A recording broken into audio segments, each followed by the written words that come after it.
इस वीडियो में हम दो कॉन्सेप्ट्स को समझने जा रहे हैं, having plus V3 plus class, और दूसरा कॉन्सेप्ट है subject plus having plus V3 plus class. अब ये जो दोनों कॉन्सेप्ट्स हैं, इन दोनों कॉन्सेप्ट्स में एक चीज़ कॉमन है और वो है हैविंग प्लस V3। ओके, और ये जो हैविंग प्लस V3 यानी जब हम हैविंग को वर्ब की थर्ड फॉर्म यानी पास्ट पार्टिसिपल के साथ यूज़ करते हैं तो कलेक्टिवली इकट्ठे रूप में हम इसको कहते हैं परफेक्ट पार्टिसिपल। क्या कहा जाता है? Perfect participle. ठीक है, परफेक्ट का अर्थ होता है पूर्ण यानी कंप्लीटेड, यानी जो चीज़ कंप्लीट हो चुकी हो। अब इसको इसलिए कहा जाता है कि यह एक कंप्लीटेड एक्शन को बताता है, यानी एक ऐसे काम को बताता है जो कंप्लीट हो चुका है। ठीक है, साथ में जो क्लाज आता है वह जो पूरा क्लाज है उसमें भी एक काम होगा। ठीक है, साथ में एक लगा हुआ क्लाज आएगा तो उसमें भी एक काम किया जाएगा सब्जेक्ट के द्वारा, और वह जो काम होगा उस काम के पहले यह जो काम है वह पूरी तरह से कंप्लीट हो चुका होगा। ठीक है, तो सबसे पहले हम बात करते हैं having plus V3 plus class, इस कॉन्सेप्ट को। वीडियो को अच्छी तरह से समझने के लिए अंत तक देखें, और वीडियो अगर पसंद आता है तो एक लाइक ज़रूर कर दें, और चैनल अब तक सब्सक्राइब नहीं किया है तो आपसे मेरी रिक्वेस्ट है कि इसे सब्सक्राइब करते चलें। ओके, तो आइए हम बात करते हैं having plus V3 plus class. ठीक है, तो अब देखिए कि यह जो क्लास है, क्लास क्या होता है? एक छोटा सा सेंटेंस होता है जो एक बड़े से सेंटेंस का पार्ट होता है। ठीक है, और सेंटेंस के जो भी कंपोनेंट्स होते हैं इस क्लास में मौजूद होंगे। ठीक है, क्योंकि यह बड़े से सेंटेंस का एक छोटा सा पार्ट है इसलिए इसको हम क्लास कहते हैं, अदरवाइज़ है क्या, यह भी सेंटेंस ही है। ठीक है, अब देखिए कि जब सब्जेक्ट, एक ही सब्जेक्ट दो काम करे, ठीक है, एक काम ख़त्म कर ले और उसके बाद कोई दूसरा काम करे, ठीक है, वहाँ पर जो काम पहले ख़त्म हुआ उसके लिए हम परफेक्ट पार्टिसिपल यानी हैविंग प्लस V3 को यूज़ करते हैं। ठीक है, जैसे अगर हम ये कहते हैं कि काम ख़त्म करके वह घर चला गया, काम ख़त्म करके वह घर चला गया, या फिर काम ख़त्म करने के बाद वह घर चला गया, और सच्चाई जानने के बाद मैंने उसे माफ़ कर दिया। ठीक है, या फिर सच्चाई जान करके मैंने उसे माफ़ कर दिया। तो अब देखिए कि दो काम हो रहे हैं, पहले में देखें तो दो काम हो रहे हैं। एक तो काम ख़त्म करना एक काम हुआ, और दूसरा काम क्या हुआ? घर जाना। और यह जो दोनों काम है, इस दोनों को काम को करने वाला जो सब्जेक्ट है वह एक ही है। ठीक है, और यही केस इस सेंटेंस में है, सच्चाई जानने के बाद मैंने उसे माफ़ कर दिया। तो एक काम हुआ माफ़ किया, और दूसरा सच्चाई जानना। ठीक है, तो सच्चाई जाना मैं, और माफ़ किसने किया? मैं। दोनों का सब्जेक्ट एक ही है। अब देखिए कि यह जो काम है जो कंप्लीट हुआ, यह काम पहले कंप्लीट हो गया, उसके बाद यह दूसरा काम हुआ। ठीक है, और इन दोनों में एक प्रॉपर गैपिंग होनी चाहिए।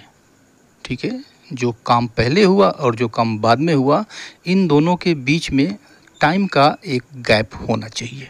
ठीक है, तो इस हिस्से के लिए हम परफेक्ट पार्टिसिपल यूज़ करेंगे। कैसे यूज़ करेंगे? देखिए कि काम ख़त्म करके वह घर चला गया, तो ये हिस्सा देखिए काम ख़त्म करके परफेक्ट पार्टिसिपल में लिखेंगे। कैसे लिखेंगे?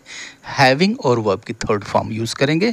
तो हैविंग और फिर काम ख़त्म करके फिनिश्ड। तो हैविंग फिनिश्ड, और क्या ख़त्म करके? काम, the work, having finished the work. ये पूरा हिस्सा हो गया। और फिर देखिए यह जो क्लास है वह घर चला गया, इसमें सब्जेक्ट क्या है? वह। तो he went home, he went home.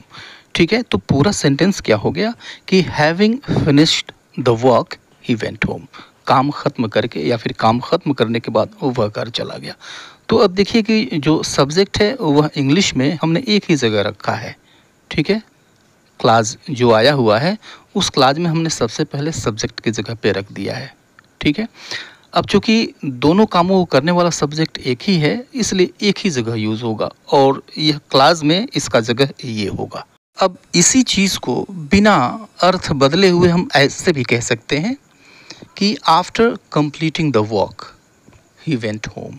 After completing the work he went home, इसका भी मतलब वही है। तो आप यह यूज़ करें, ये यूज़ करें, ये आपके ऊपर डिपेंड करता है, दोनों का मतलब एक ही निकलता है, ठीक है। तो बेहतर आप दोनों तरीके जाने तो आपके लिए और अच्छा है, ठीक है।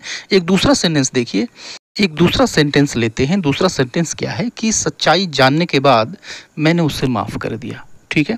तो सेम कंडीशन है, सच्चाई जाना, किसने जाना, मैंने जाना, माफ़ किसने किया, मैंने किया, दोनों का सब्जेक्ट ही है, ठीक है। तो जो क्लास आएगा सब्जेक्ट को हम वास्तव में उसके साथ यूज़ करेंगे। तो हैविंग, ठीक है, हैविंग लगा देंगे वर्ब की थर्ड फॉर्म, जानना, नोन, हैविंग नोन, और क्या जाना भाई, यह नोन का ऑब्जेक्ट है, इसको यहाँ लगा देंगे the truth, having known the truth, यानी सच्चाई जानकर या फिर सच्चाई जानने के बाद मैंने उसे माफ़ कर दिया। तो यह जो हिस्सा है काफ़ी इजी है, I forgive him, I forgive him, knowing, having known the truth I forgive him. तो ठीक उसी तरह से पिछले सेंटेंस की तरह से भी इसको भी हम ऐसे कह सकते हैं या फिर ट्रांसलेट कर सकते हैं, after knowing the truth I forgive him, ऐसे भी कह सकते हैं। दोनों तरीकों में से किसी तरह से आप कहें, ये आपके ऊपर डिपेंड करता है, बेहतर है आप दोनों जानें, ठीक है। तो जैसा कि मैंने पीछे कहा कि इन दोनों कामों के बीच में एक प्रॉपर टाइम गैप होता है, ठीक है। कभी कभी ऐसी भी कंडीशन आती है जब टाइम गैप बिल्कुल नहीं होता है, ठीक है। जैसे इस तरह के सेंटेंस होते हैं कि अलमारी खोलकर उसने किताब निकाली, ठीक है। तो इधर अलमारी खुला और फिर तुरंत उसने किताब निकाली, इसमें टाइम का गैप नहीं के बराबर है।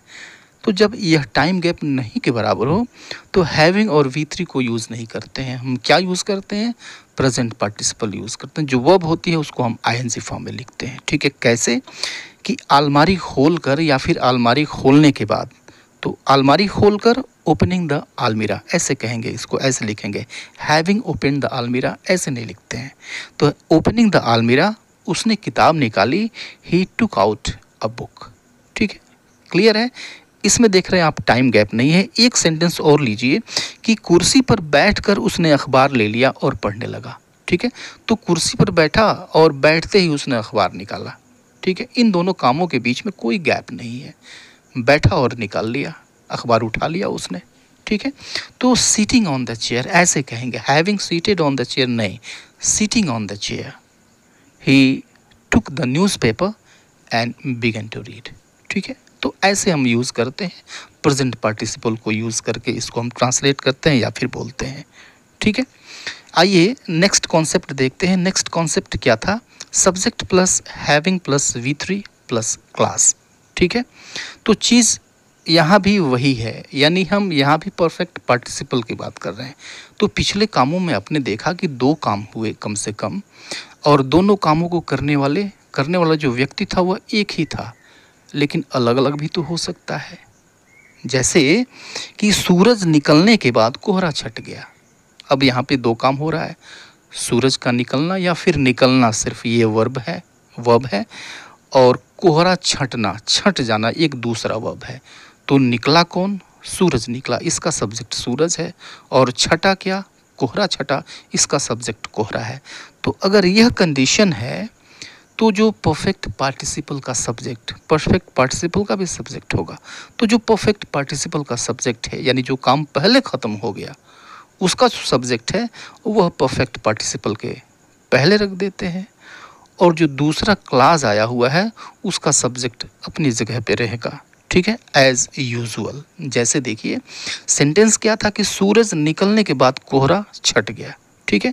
तो पहले लिखेंगे सूरज निकलने के बाद, इसका सब्जेक्ट है द सन, और उसके बाद से परफेक्ट पार्टिसिपल यानी द सन हैविंग राइजन, कोहरा छट गया, द फॉग क्लियर, ठीक है।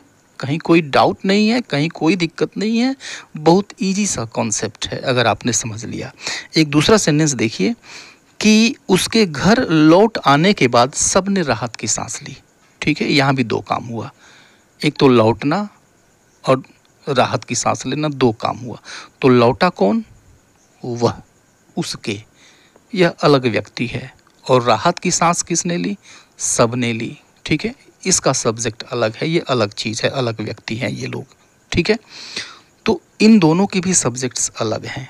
तो जो परफेक्ट पार्टिसिपल है इसका सब्जेक्ट हम इसके ठीक पहले रखेंगे, ही हैविंग अराइव्ड, ही हैविंग अराइव्ड होम, उसके घर आने के बाद, ही हैविंग अराइव्ड होम, उसके घर आने के बाद, all took the sigh of relief, सब ने चैन की सांस ली। To take sigh of relief इसका अर्थ होता है चैन की सांस लेना, ठीक है। ही having arrived home, all took the sigh of relief, उसके घर आ जाने के बाद सब ने राहत की सांस ली, ठीक है। तो अब ऐसा नहीं है कि इन दोनों सेंटेंसेस को हम दूसरे तरीकों से नहीं कह सकते हैं, बिल्कुल कह सकते हैं।